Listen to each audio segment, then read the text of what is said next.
5వ వచనం. Hebrew chapter 10 verse 5. Hebrew 10వ అధ్యాయం 5వ వచనం.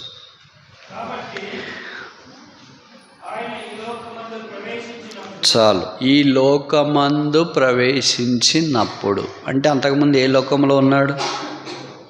ఈ లోకములో కాదు, పరలోకములో ఉన్నాడు.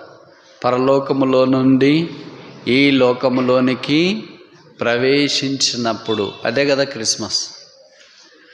ఈ లోకములో ఆయన ప్రవేశించినప్పుడు ఇలాగూ చెప్పుచున్నాడు, బలియు అర్పణయు నీవు కోరలేదు కానీ నాకొక శరీరము అమర్చితివి.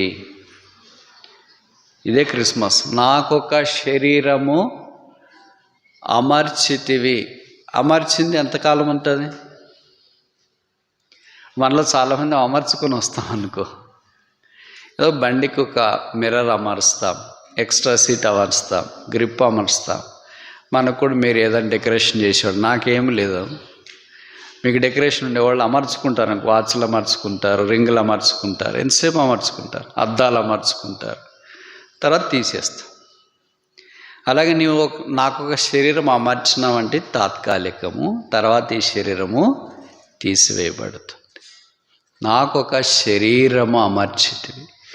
ఇది మనలాంటి శరీరము కాదు. ఆయన శరీరానికి మన శరీరానికి చాలా తేడాలు ఉన్నాయి. పోలిక మాత్రం ఉంది, రక్తము మాంసము.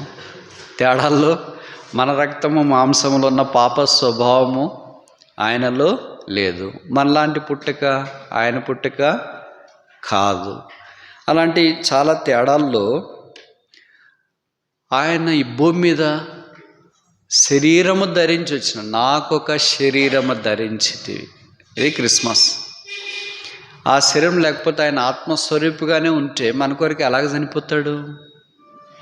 శరీరంతోనే కదా బాధ అనుభవించాలి. శరీరం లేకపోతే బాధ అనుభవించలేరు కదా. కనుక ఆయన యొక్క శరీరం మన కొరకు అమర్చుకొని వచ్చుట ద్వారా మనకు సంప్రాప్తమైన చాలా సంగతులు లేదు, ఆశీర్వాదాలు ఉన్నాయి. ఒక 5 మాత్రం మనం చూడటానికి ప్రయత్నం చేస్తాం. దానిని బట్టి ప్రభువా నీవు నాకు ఒక శరీరం ధరించుకుని భూమి మీదకి వచ్చినావు అని ఆయన ఆరాధించున్నట్లు పరిశుద్ధాత్మ దేవుడు మనకు సహాయం చేయాలి. మొదటిది ఎఫెసీ పత్రిక 2వ అధ్యాయం 14వ వచనం. Ephesians chapter 2 verse 14. ఎఫెసీ పత్రిక 2వ అధ్యాయము 14వ వచనం.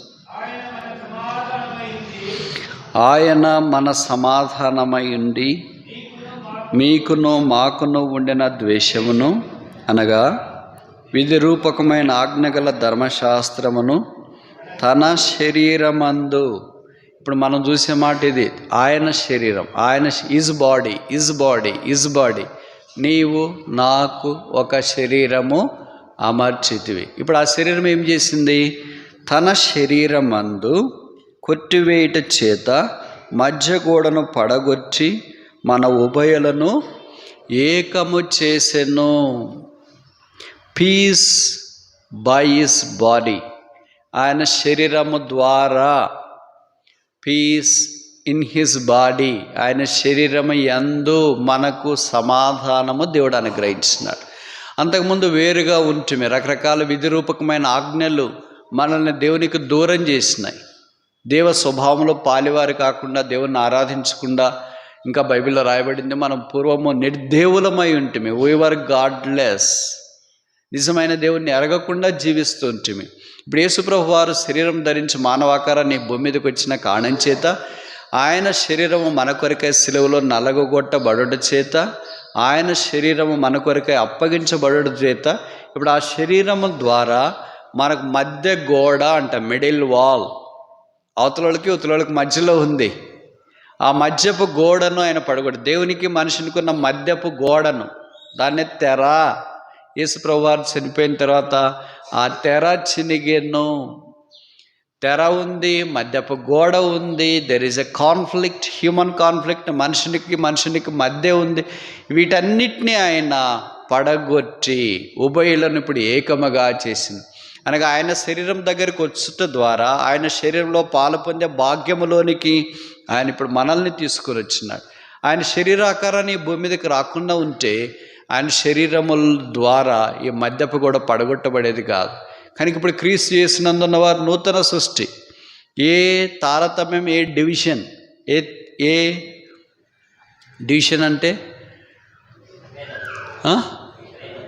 ఏ విభజన లేకుండా, ప్రాంత, కుల, కాస్ట్, క్రీడ్, కమ్యూనిటీ, క్యాష్ ఇవన్నీ ఏమీ లేకుండా అందరిని ఆయన ఏకము చేయాలని సంకల్పించి, పాత దినాల్లోనూ లేదా బైబిల్ దినాల్లోనైతే ఇశ్రాయేలీలు, అన్యులు అనేది ఉంది. ఇప్పుడైతే అందరినీ, అప్పుడు సున్నతి చేయబడిన వారు, సున్నతి చేయబడని వారు, ఇలాంటి రకరకాలైన తారతమ్యాలు వచ్చినాయి.